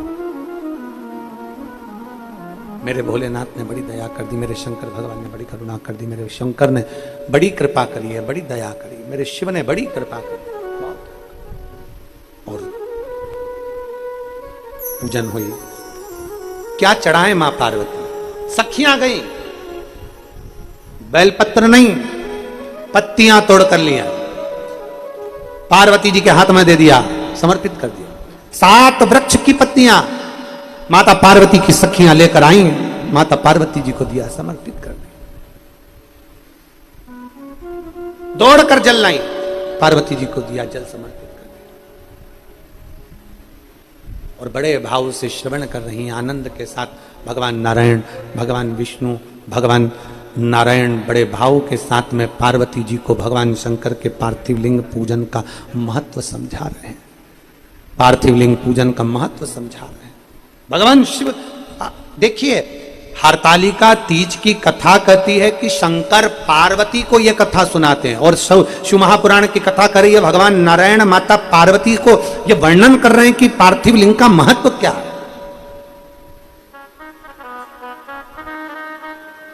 जब पार्वती जी भगवान शंकर के करीब में विराजमान हो गई, जब उनकी पत्नी हो गई, अर्धांगिनी हो गई, उनके बाजू में जाकर वाम अंग पर विराजमान हो गई, तब शिव जी ने कहा, पार्वती तुम मुझे कैसे प्राप्त करी हो? तुम्हें मालूम है तुमने कितना तप साधना करा, तुमने कितना व्रत किया, तुमने क्या करा? ये तो बात की कथा है। पर उसके पहले की कथा यह है कि जब पार्वती जी छोटी अवस्था में थी, पार्वती जी जब बाल्यावस्था में थी, माता पार्वती जी जब बाल्यावस्था में थी, तब भगवान नारायण ने उन्हें पार्थिव लिंग का निर्माण पूजन करना बताया और उसका एक आनंद सुख बताया। एक आनंद, ये आपके ऊपर निर्भर करता है कि आप किस नेत्र से परमात्मा को देख रहे हैं। लैला मजनू का चरित्र पढ़ा है आप लोगों ने? लैला सुंदर थी कि मजनू सुंदर था? कभी अगर आपने चरित्र पढ़ोगे उसका, तो उसमें आता है लैला मजनू में सबसे सुंदर मजनू था। लैला सुंदर नहीं थी, बिल्कुल सुंदर नहीं थी, एक अक्षर की भी वो सुंदर नहीं थी, रत्ती भर भी। इतनी बेकार दिखती थी कि मजनू के घर के लोग उससे कहते थे क्यों उसके चक्कर में पड़ा है, और दूसरी बच्ची मिल जाएगी, अच्छी लड़की मिल जाएगी, उससे शादी कर देंगे तेरी। माने नहीं, नहीं मैं नहीं मानता, मैं तो उससे प्रेम करता हूं, मैं तो उससे स्नेह करता हूं, मैं उससे ही शादी करूंगा।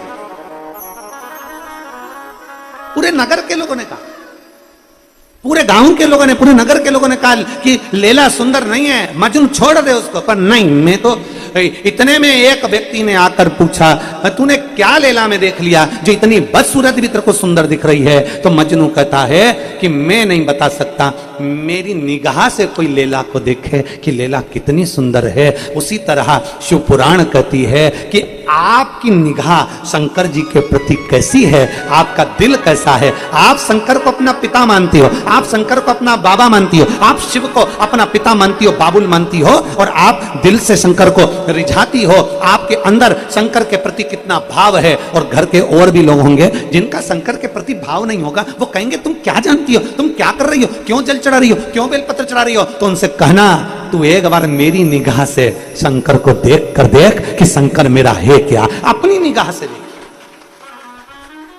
अपनी निगाह से, अपनी दृष्टि से जब हम देखेंगे तो हमें समझ में आएगा कि हमारा शिव क्या है, हमारा शंकर क्या है। दुनिया के लोग कह दें शंकर अच्छे नहीं, दुनिया के लोग कह दें जल मत चढ़ा, दुनिया के लोग कह दें बेलपत्र मत चढ़ा, कोई दुनिया के लोग कह दें कि जल चढ़ा हुआ मत पियो, कोई कह दे कि श्री शिवाय नमस्तुभ्यम मत बोलो, कोई कहे कि ये तो मंत्र नहीं, ये तो ये नहीं, ये तो वो नहीं। दुनिया के लोग कहते रहेंगे, पर उनसे कहना, मैंने जब से जपा है तब से मेरा शिव ने कृपा करी है, मैंने जब से जल चढ़ाया है तब से मेरे शंकर ने कृपा करी है। ये समझो, हमारी दृष्टि से देखो कि शंकर क्या है। हमें दूसरे की दृष्टि से, मतलब दुनिया तो कह रही है कि अच्छी नहीं है लैला, पर मजनू से तो पूछो कि लैला कितनी सुंदर है। मजनू कहता है कि लैला तू तो देवलोक की सारी अप्सराएं तेरे सामने फीकी है,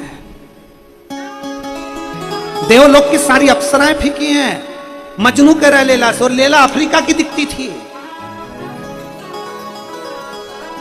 वो इतना स्वरूप उसका था कि मजनू से कहते हैं, मजनू से कह रहे हैं कि मजनू लैला सुंदर नहीं है, छोड़ दे उसको। मजनू कहता मेरी दृष्टि से देखो। उसी तरह दुनिया के लोग आपसे कहें श्री शिवाय नमस्तुभ्यम मत बोलो, दुनिया के लोग कहें भगवान को जल मत चढ़ा, उससे कह देना तेरी दृष्टि अलग है, मेरी दृष्टि अलग है। तू जिस निगाह से देखता है कथा को, तू जिस निगाह से सुनता है शिव पुराण को, उसमें केवल तू बुराई ढूंढता है। और मैं जब भी सीहोर वाला महाराज को कथा श्रवण करने के लिए टीवी के सामने बैठती हूँ, मैं उसमें से अच्छाई ग्रहण करती हूँ, क्योंकि मेरी दृष्टि में शिव अच्छा है, मेरी दृष्टि में संसार अच्छा है, मेरी दृष्टि में शंकर अच्छा है। तो हमारी दृष्टि में मजनू की दृष्टि में लैला सुंदर है, और एक भक्त की दृष्टि में भगवान भोलेनाथ सुंदर है, अति सुंदर है। कर्पूर गौरम करुणावतारम संसार सारम भुजगेन सदा वसंतम हृदय भवानी सहितम नमामि।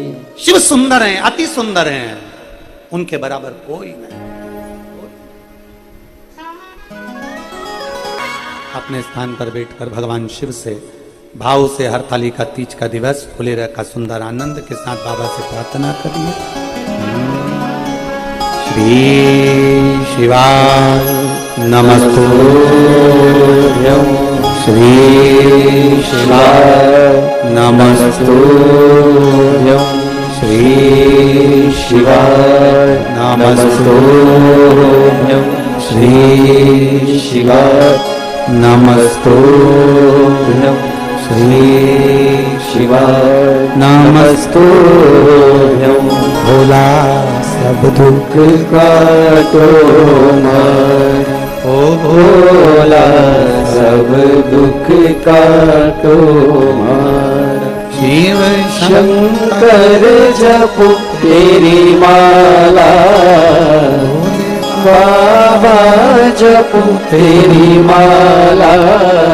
भोला सब दुख काटो मारा, ओ भोला सब दुख काटो मारा। देश है मंगल मंगलकारी, देश है मंगल मंगलकारी। निवासी हमारा निवासी हमारा, ओ भोला सब दुख काटो मार, ओ भोला सब दुख काटो मार। भगवान देवाधिदेव महादेव शिव, ओ गढ़दानी त्रिकालदर्शी माँ पार्वती जी अपनी सखियों के साथ मिलकर हरताली का पूजन करती हैं। रात्रि के मध्य में भगवान शिव आकर माता पार्वती जी को दर्शन देते हैं। एक विश्वास के साथ शिव की आराधना। दुनिया अपनी दृष्टि से कुछ भी देखे, जितनी मेरे भारत की भूमि की जितनी मेरी माताएं, मेरी जीजा, मेरी जीजियां, मेरी बेटियां, बेटा, मेरी माएं, मेरे भाई जो शिव महापुराण की कथा को श्रवण कर रहे हैं, शिव को अपनी दृष्टि से देखिए। मेरे ओघड़दानी को, मेरे ओघड़नाथ को, मेरे शंकर भगवान को अपनी दृष्टि से देखिए। दूसरे की दृष्टि कैसी भी हो, उसको शिव कैसे भी दिख रहे हो, शंकर कैसे भी नजर आ रहे हो, पर अपनी दृष्टि में शिव को अपने पिता के तुल्य, अपने बाबा के रूप में हम शंकर को देखें।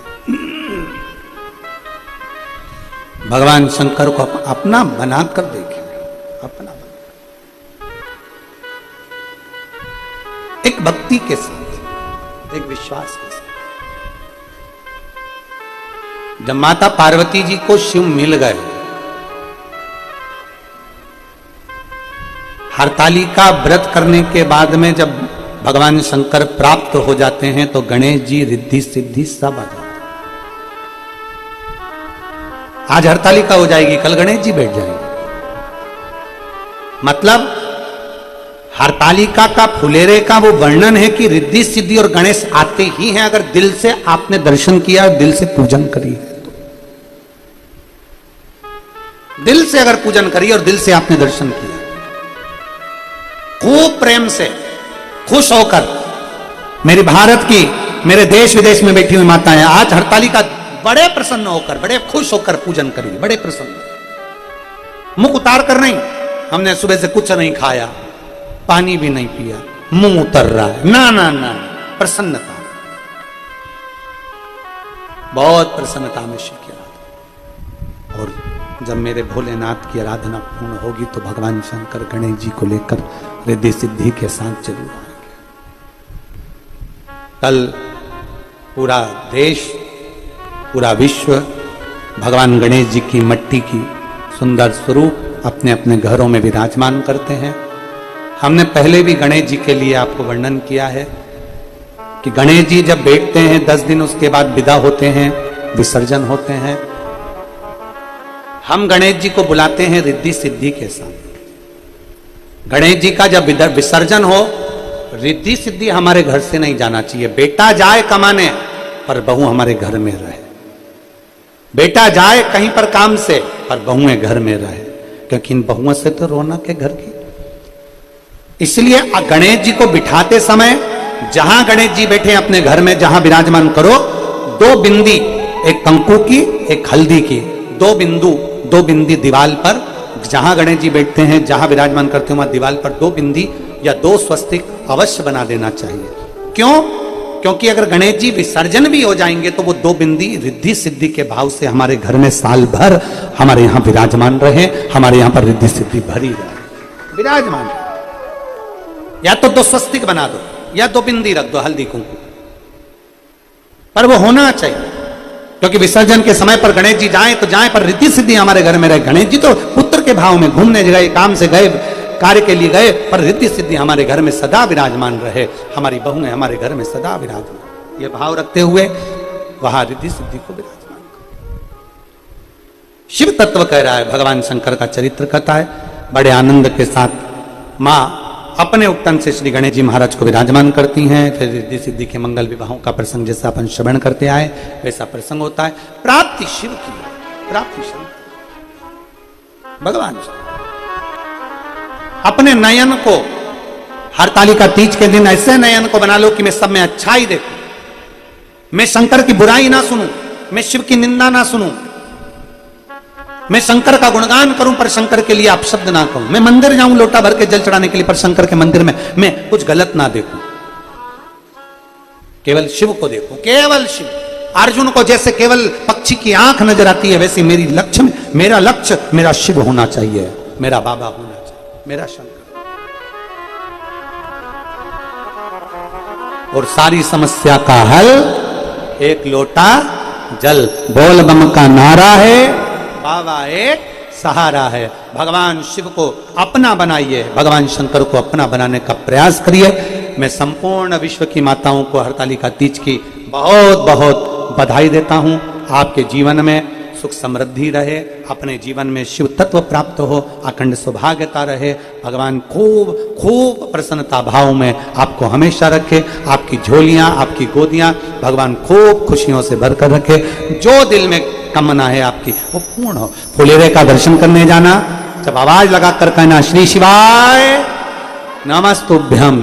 जब भी मंदिर में जाओ या किसी भक्त के घर पर फुलेरे का दर्शन करने जाओ, वहां पर आवाज लगाकर बड़े प्रेम से जमकर बोलो श्री शिवाय नमस्तुभ्यम, श्री शिवाय नमस्तुभ्यम, श्री शिवाय नमस्तुभ्यम, श्री शिवाय नमस्तुभ्यम। कथा को विराम की ओर ले रहे हैं। आज कथा का 4था दिवस विराम होगा, कल कथा का 5वां दिवस है जो गुरुग्राम में कथा चल रही है ऑनलाइन। बड़े भाव से 1 बजे से 4 बजे तक आप उस कथा का लाभ लेंगे टीवी चैनल के माध्यम से। और कल की कथा में गणेश जी की राइट सुन, लेफ्ट सुन, गणेश जी के अष्टविनायक का स्वरूप और गणेश जी की अन्य लीलाओं का भी स्मरण अपन कल की कथा में करेंगे। सभी को साधुवाद देते हुए आज की कथा को विराम की ओर लेते हैं। हार हार महादेव, हार हार महादेव, हर हर महादेव। भगवान शिव कृपा